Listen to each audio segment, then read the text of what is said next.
Halo semuanya, jadi kali ini Ibu akan menjelaskan tentang apa itu zakat dan siapa saja sih orang yang bisa menerima zakat. Bismillahirrohmanirrohim. Oke, mari kita bahas. Menurut istilah fikih, zakat adalah sejumlah harta yang diambil dari harta tertentu untuk diberikan kepada golongan tertentu. Nah, zakat juga dibagi menjadi dua, yaitu zakat fitrah dan juga zakat mal. Nah, apa bedanya zakat fitrah dan juga zakat mal? Oke, kita bahas. Jadi, zakat fitrah adalah zakat yang memang kita keluarkan untuk mensucikan diri sendiri. Sedangkan zakat mal adalah zakat yang kita keluarkan untuk membersihkan harta dari apa yang sudah kita hasilkan selama 1 tahun ini. Nah, ada pun 8 golongan orang yang memang berhak untuk mendapatkan zakat. Yang pertama itu adalah fakir. Fakir adalah orang yang memang tidak mempunyai harta. Dan yang kedua yaitu adalah orang miskin, yaitu orang yang memang penghasilannya tidak mencukupi untuk kehidupannya. Dan yang ketiga yaitu ada hamba sahaya atau rikob yang memang belum merdeka. Dan yang keempat yaitu gorim. Apa itu gorim? Gorim yaitu orang yang memang mempunyai banyak sekali hutang dan itu boleh mendapatkan zakat. Dan yang selanjutnya yaitu yang kelima, itu adalah seorang mu'alaf atau orang yang baru saja memasuki agama Islam. Yang keenam yaitu ada fisabilillah atau orang yang sedang berada di jalan Allah. Dan yang ketujuh ada ibnu syabil. Dan yang kedelapan yaitu ada amil atau orang yang memang ditugaskan untuk menerima zakat yang nantinya akan disalurkan kepada orang-orang yang membutuhkan seperti pembangunan masjid atau lain sebagainya.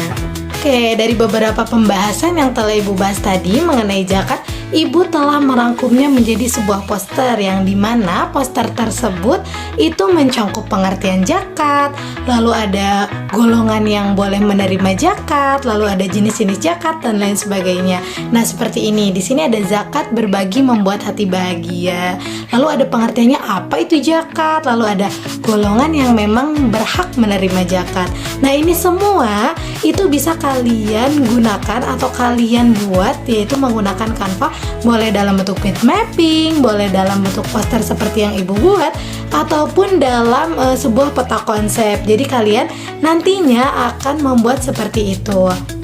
Nah, bagaimana cara membuat mind mapping atau poster seperti itu di Canva? Yaitu dengan cara kalian memahami, memaknai apa yang telah Ibu jelaskan, lalu kalian boleh menuangkannya ke dalam bentuk mind mapping atau poster yang seperti Ibu buat, yang nantinya di atasnya seperti ada judulnya, lalu ada pengertiannya, ada golongan-golongan yang boleh menerima zakat, ada jenis-jenis zakat dan lain sebagainya.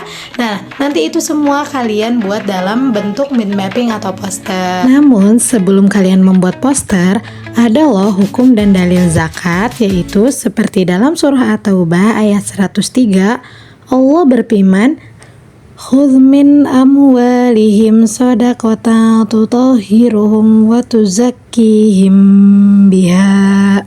Yang artinya, ambillah zakat dari sebagian harta mereka, dan zakat tersebut engkau membersihkan dan mensucikan mereka. Lalu, selain orang yang berhak mendapatkan zakat, ada juga loh orang yang tidak berhak menerima zakat, yaitu yang pertama adalah orang kaya.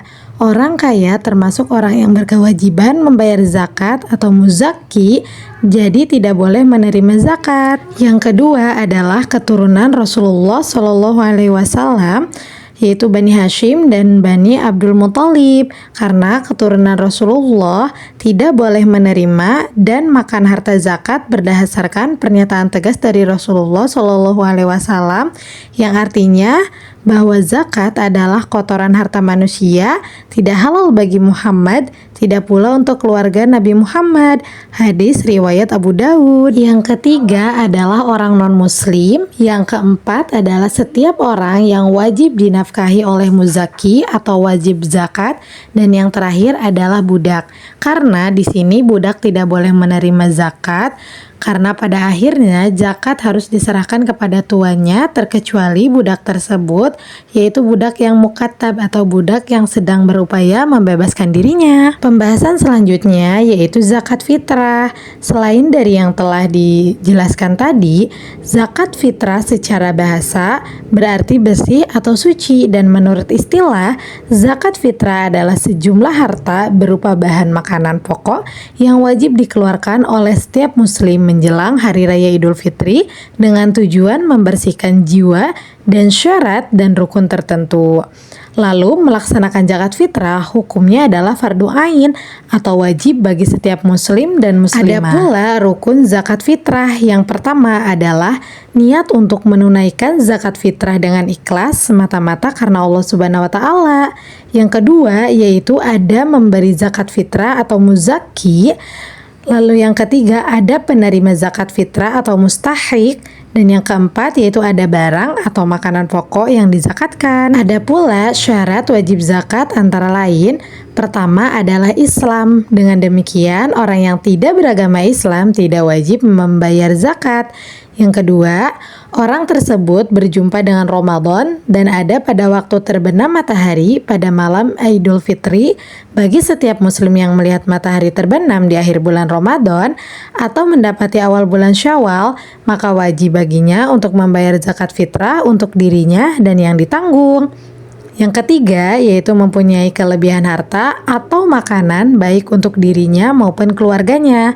Dan yang terakhir berupa makanan pokok penduduk setempat. Waktu membayar zakat fitrah yang pertama yaitu waktu yang diperbolehkan, yaitu sejak awal bulan Ramadan sampai akhir bulan Ramadan. Yang kedua yaitu waktu wajib ketika seseorang menjumpai Ramadan walaupun sesaat dan sebagian bulan Syawal. Dan yang ketiga yaitu waktu yang dianjurkan yaitu setelah sholat subuh sebelum pelaksanaan sholat id. Dan yang keempat yaitu waktu makruh yaitu waktu menunaikan zakat setelah sholat idul fitri. Dan yang kelima waktu yang haram yaitu membayar zakat fitrah setelah hari raya idul fitri. Zakat fitrah ditunaikan dalam bentuk bahan makanan pokok daerah setempat. Sebagai contoh, daerah yang makanan pokoknya beras, maka membayar zakat fitrah adalah dengan beras. Menurut pendapat mayoritas ulama, bahwa zakat fitrah dikeluarkan dengan kadar ukuran 1 sa, yaitu sekitar 3,5 liter atau setara dengan 2,5 kg beras. Pembahasan selanjutnya yaitu mengenai zakat mal. Secara bahasa, zakat mal berarti harta. Menurut istilah, zakat mal adalah zakat yang dikenakan atas harta yang dimiliki oleh seseorang atau lembaga dengan beberapa syarat dan ketentuan yang berlaku dalam hukum Islam. Syarat wajib zakat mal yang pertama adalah muslim, yang kedua adalah baligh, yang ketiga adalah berakal sehat, yang keempat adalah merdeka, yang kelima adalah harta yang dimiliki merupakan jenis harta yang wajib dizakati seperti emas, perak, uang, harta hasil perdagangan, hewan ternak, pertanian, dan juga buah-buahan. Yang keenam yaitu sudah mencapai nisab. Yang ketujuh mencapai haul atau 1 tahun kecuali zakat hasil pertanian. Dan yang kedelapan yaitu harta yang dimiliki merupakan jenis harta yang wajib dizakati seperti yang tadi sudah dijelaskan. Dan yang kesembilan yaitu harta tersebut merupakan kelebihan dari kebutuhan pokok. Menghitung kadar harta yang wajib dizakati. Yang pertama yaitu emas dan perak. Di sini emas memiliki kadar zakat 2,5% dan juga perak memiliki kadar zakat 2,5%. Lalu ada harta perdagangan atau tizaroh. Di sini semua yang diperuntukkan untuk diperjualbelikan dalam berbagai jenisnya, baik dilakukan oleh perorangan maupun kelompok atau syirkah.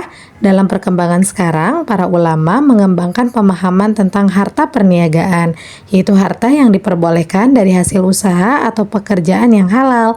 Jenis zakat ini terdiri dari beberapa jenis, diantaranya ada perdagangan, ada industri, ada pariwisata, ada real estate, ada jasa, pertanian, dan juga pendapatan atau gaji. Lalu ada hasil pertanian atau tanaman wajib dizakati dengan 3 syarat. Pertama, tanaman merupakan jenis tanaman yang banyak ditanam oleh masyarakat. Yang kedua, ada tanaman merupakan jenis makanan pokok. Yang ketiga, telah mencapai nisab yaitu 5 wasok atau sekitar 750 kg tanpa kulit. Nah, zakat pertanian ini dibayarkan setiap panen, tidak menunggu 1 tahun. Adapun kadar zakat pertanian adalah 10% apabila sistem pengairannya atau sumber yang didapatkan dengan tidak mengeluarkan biaya. Apabila pertanian atau perkebunan sistem pengairannya tidak alami, tetapi dengan mengeluarkan biaya, maka zakat yang harus dikeluarkan adalah 5% saja. Oke, cukup sekian yang Ibu bahas. Semoga bermanfaat untuk kalian semua.